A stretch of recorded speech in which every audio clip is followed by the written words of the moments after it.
Welcome back to Shoves Can Shovel, and today we're going to talk about something a bit different.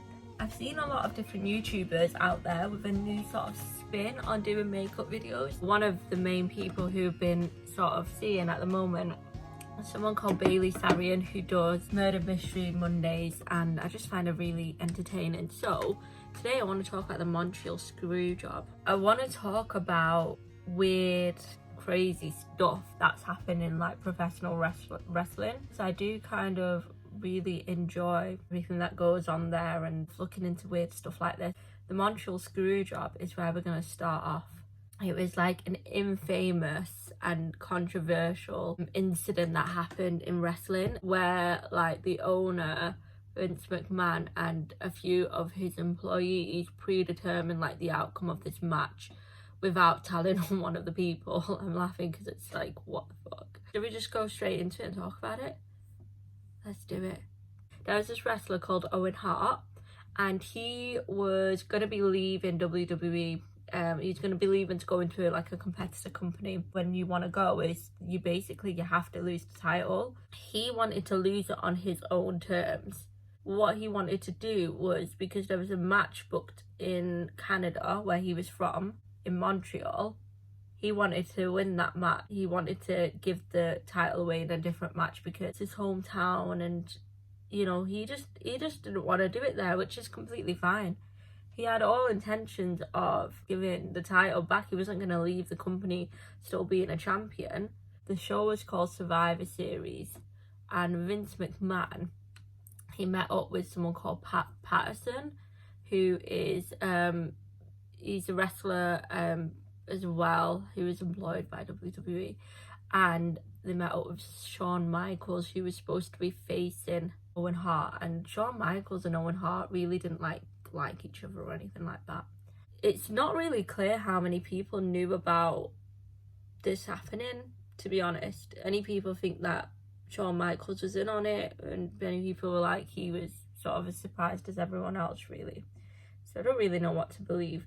But basically they planned that they were gonna fuck Hart over this way. They met up with Shawn Michaels to discuss like the match setup, and the rest of the match was sort of like planned to go ahead as normal. But what would happen is during the match, Hart would grab Shawn Michaels' foot and do it like a reverse hold on him, putting him into his finisher, which is a sharpshooter, and then Michaels would submit the hold, but the referee would technically be unconscious. So I don't know, it's just a bit crazy. The centre where they were having the match, it was sold out. There's more than 20,000 fans in attendance.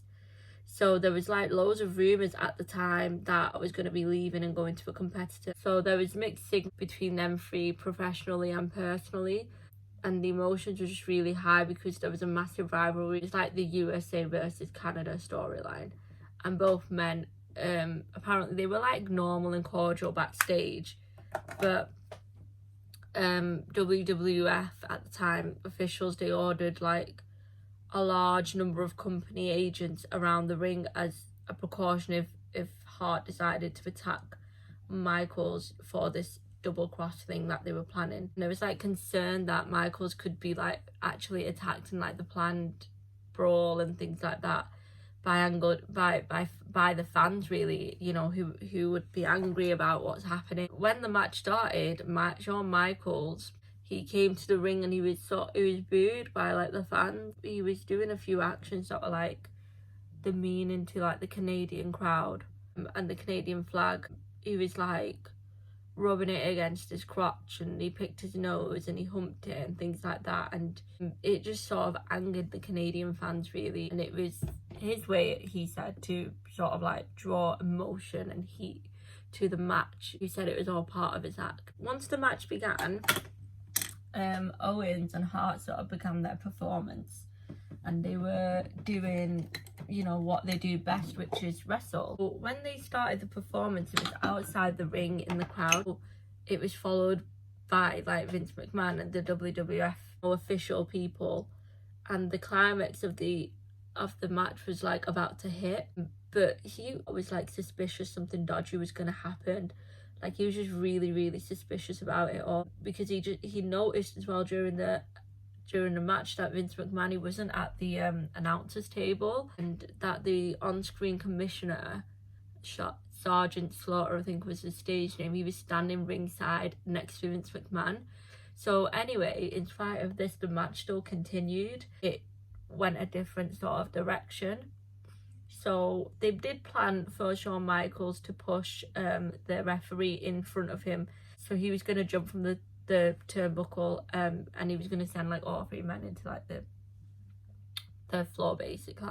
Michaels kept doing these moves that sent Matt back into, like, you know, the mat. It just kept going on and on and on. So Hart went to grab Shawn Michaels' legs to do a sharpshooter maneuver. I think he basically knocked him unconscious or something. The referee was supposed to intervene at this point. They were all like shitting themselves at this point. So then Shawn Michaels turned around and did Owen Hart's finisher on Owen Hart, which probably pissed loads of people off.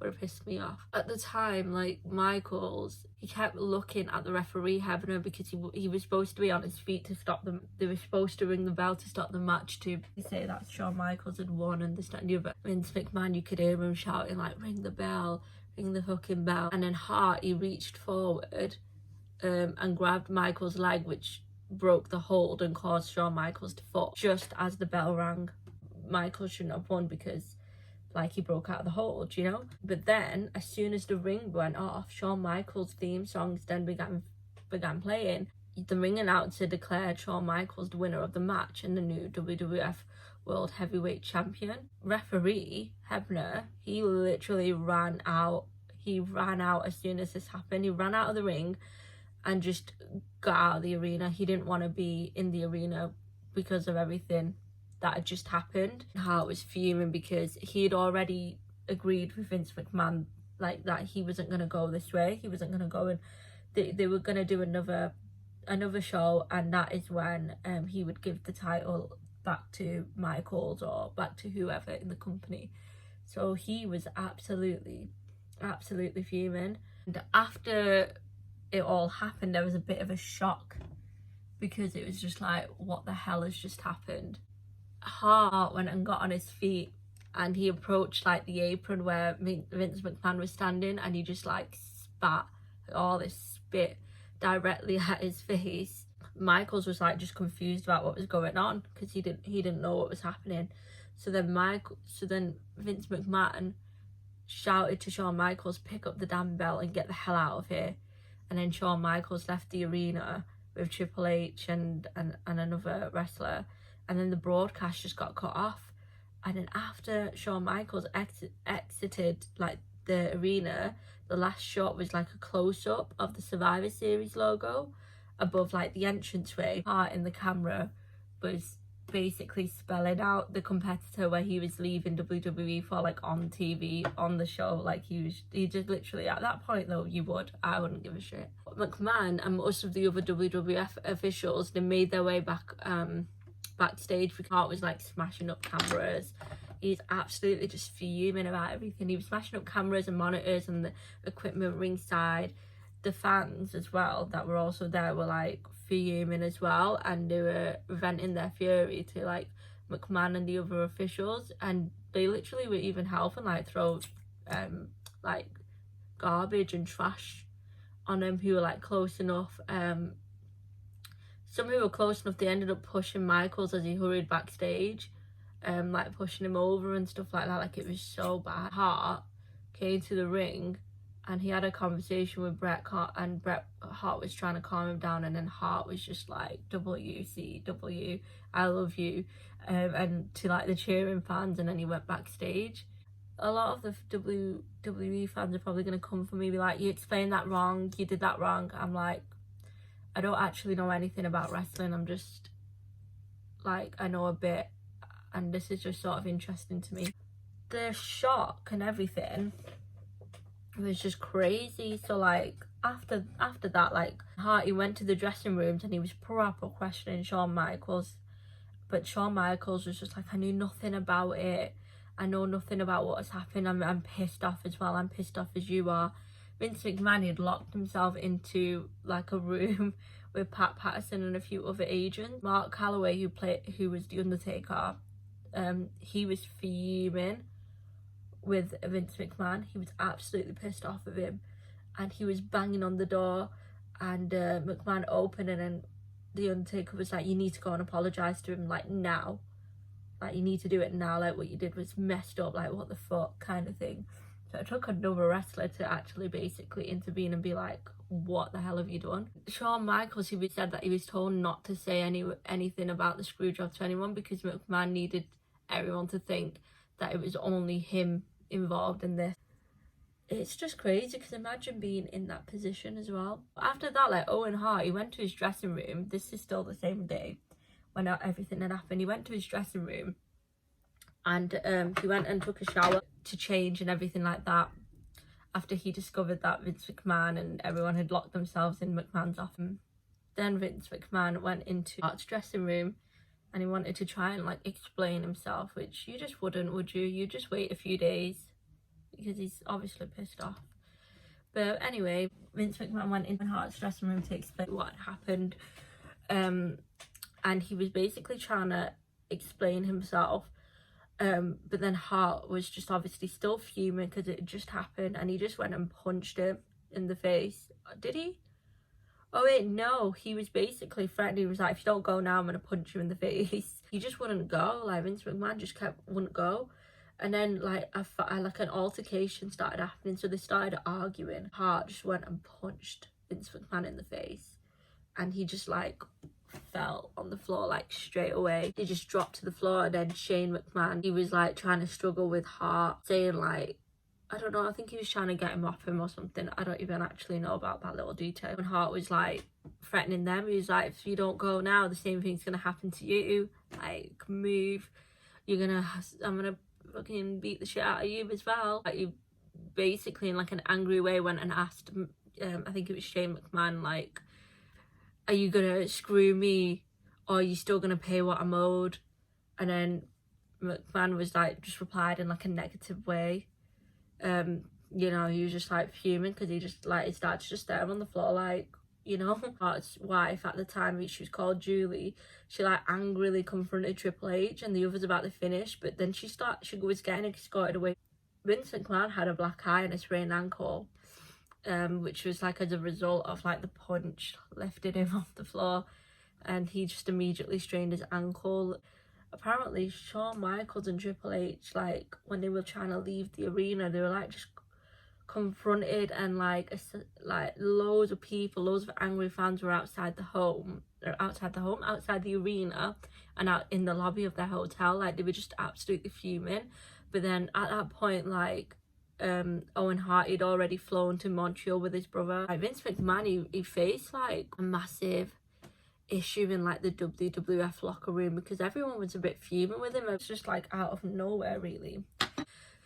So McMahon, he basically had, like, a meeting with the wrestlers who were, like, pissed off about what he'd done. He was basically saying that, like, by Hart refusing to drop the title, he was disregarding the company's best interests, and he was jeopardizing the company's future, and potentially, like, he was going to potentially create an embarrassing situation that could affect his fortunes in the future too. Like, he was saying all this bullshit. People were just like, yeah, whatever, mate, like, you're just trying to explain yourself, but you're a little con. There was another wrestler called Mick Foley, and he didn't attend the show because of, like, something about his contract or something, but I think loads of people thought it was to do with the situation. And later on, it was sort of revealed that he felt like if he came back to WWE, like, right after that had happened, it would have been, like, career suicide for him. I don't even think he wanted to be, like, associated with the company at that point because of what they'd done, because it is messed up. Like, years later, people still talk about, like, the Montreal Screwjob as being, like, one of the worst, most talked about events that happened of all time. There is an autobiography on it, I forgot what it's called now. That will probably explain everything a lot better than what I have. I've kind of just done it in, like, a gossipy way, because that's kind of, like, all I know. On the next couple of nights, Shawn Michaels, he was carrying the title belt, and he did a segment where he was, like, basically boasting to to the audience about how he beat Hart and with his own trademark move in his own country. And you know, Vince McMahon, he gave like a televised interview to Jim Ross at the time, and he basically explained his version of the events. And he basically said, which is so fucking dumb, he said, Vince McMahon didn't screw Bret Hart. I truly believe that Bret Hart screwed Bret Hart. And then after that, like, Michaels was still forming skits and being like basically a dick towards Hart. So he wasn't like making the situation any better. I don't think. He was just making it a lot worse, and people were already pissed off. It is literally one of the most high profile double crosses in the history of like professional wrestling, because it was like so publicized at the time. With when this happened, like, the internet was starting to get big and people really voiced their opinions using the internet and stuff, but people would take to the internet to like basically talk about what happened. You know, the Hart family, they've always like expressed outrage towards McMahon, and the neglect and lack of safety and the precautions that basically could have prevented Owen Hart from getting, you know, basically for another death that happened in the family. It just makes you think as well, like, with a company that big as well, like, that he couldn't even do one thing to please, like, you know, someone who was quite loyal to the company. And I think that's what it was. You know, years later, the Montreal Screwjob, it like impacted you know, and defined like storylines years later, and like basically was like a foundation for like rivalries. WWE, they're so good at like taking events that are happening right now, just tapping into fans' emotions with it. They do it now, to be honest. Vince McMahon, he was sort of like profiting off it, and then he made like the persona of Mr. McMahon like an arrogant sort of like boss, basically one of the most rebellious characters on WWF at the time. Bret Hart's wrestling career ended in 2000 because he suffered like a really serious concussion during a match with Goldberg. And after dropping the title to Steve Austin at WrestleMania in 1998, Shawn Michaels was then forced to retire because of a serious back injury. I think they've reached an understanding now. WWE said they would collaborate with Bret Hart on different projects and things like that. Hart, he just basically said that he maintains that he was prepared to lose the title to anywhere else and anyone else. He was gonna drop the title, but he was gonna do it on his own terms. And if they would have just consulted him, they would have known that that is like basically the story of the Montreal Screwjob. Like I said, I probably haven't explained it correctly, and I've probably got like a bunch of things wrong. If I have, sorry. So there is a documentary where they actually talk about this in full detail, probably a lot better than I have. Yeah, it's just crazy how stuff like that actually happens. So before I go today, I just want to show you all the final look. It's just kind of like a simple sort of like sleek kind of look. Just a shout out as well to one of my friends. She's started a new company. It's called the e.l.f, and basically this is a t-shirt from her collection. Don't know whether you can see that. It's a cute little, you know, world logo. So basically what it is, it works with like artists all around the world, and you submit your design to the e.l.f. She'll come out with a theme every month, and you submit your designs and sort of enter it into her, and she'll narrow them down to 3, and then those 3 designs will then go onto Instagram for like the public to vote on which one they like the most. Whichever one they like the most will get made into like a t-shirt like this one here. This was the winning design that I'm wearing today off last month, and whichever one gets chosen basically is the one that you get in the subscription box. I think it's such a sick idea, and definitely everyone support it. I will put the link below as well for you all to see, which it's $9.99 a month, and with all the other submissions and designs as well, you can, you know, go ahead and purchase them separately. Definitely worth checking out. But that's everything from me today. I hope you all have an amazing day. Have a nice day, stay safe, and stay alert with everything going on at the moment with the virus and things like that. But yeah, it's been great talking about this weird sort of story, and if you've got any more, just let me know and we can talk about that next time. All right, take care now, bye.